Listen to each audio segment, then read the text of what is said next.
This is Hidden Killers with Tony Bruschi. You thought the twists in the Delphi case were over. Think again, because the latest court filing is a full-on legal thriller. Richard Allen's defense team has accused the state of Indiana of withholding exculpatory evidence, which they have in the past. They just go into great detail this time. Specifically, letters from an inmate suggesting that someone else confessed to the murders. Now, withholding evidence isn't just a legal issue, it's a psychological game too. What happens when prosecutors consciously or unconsciously start believing in their own version of events so much that they suppress facts that don't fit? Is this just negligence, or could this be something deeper, like confirmation bias on steroids? Joining us today is psychotherapist and author Shavaun Scott, an expert in this area, to help us unpack this from a psychological angle. Shavaun, when we see a pattern of behavior here, of withholding evidence in cases like this, which we've seen a lot in this case, is it always about winning at all costs? Is there something more insidious happening in the mind of someone involved? And I'm not specifically trying to single out McClelland or anybody in this. I'm just kind of talking more broadly. When you're on that one side of a case and you got to see it out, your job is to prosecute this. How easy do you think it is for prosecutors to get into that, blindsidedness and just completely ignore facts that are potentially exculpatory for a defendant? Wouldn't this be a good research study if somebody could figure out how to do it? How often does that happen? Because we've seen in other cases that it does happen, that whether it's conscious or simply confirmation bias, where they believe a story and then evidence be damned, that comes up to contradict it. There does seem to be a mindset of winning, regardless of what facts may say.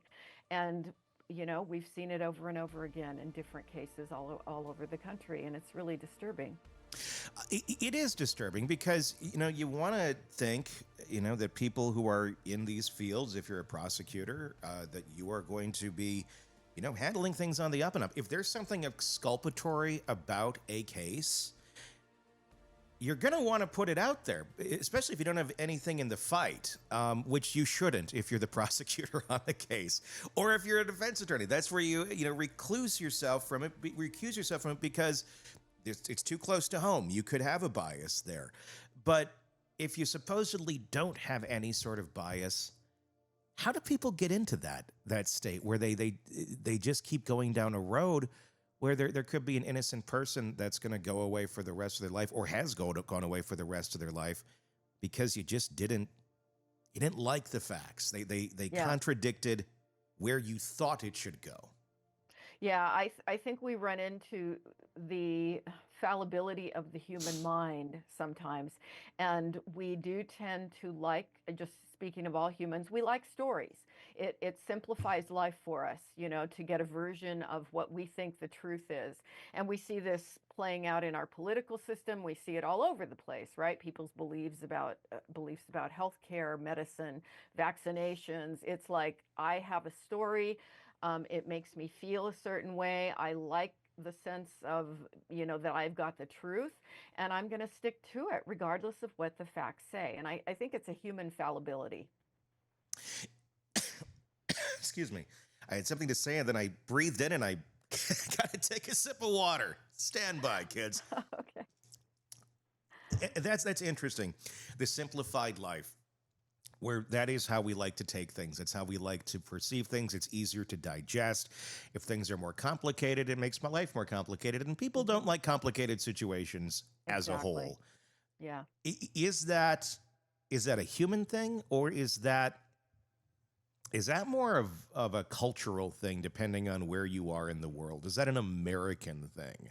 Or is that something that we see in other areas as well, as strong as we do here, this desire for oversimplification, but it's more so a desire for the idea of things being oversimplified, even when they truly are not?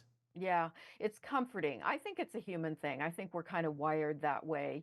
Our brain lets us take shortcuts that makes life in many ways, at many times, more efficient.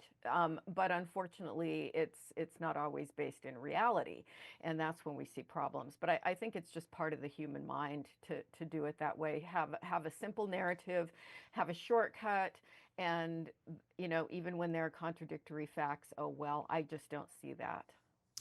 What happens though in a community like Delphi here? And I know this sort of stuff happens, all over the country. This Delphi is the one we're talking about.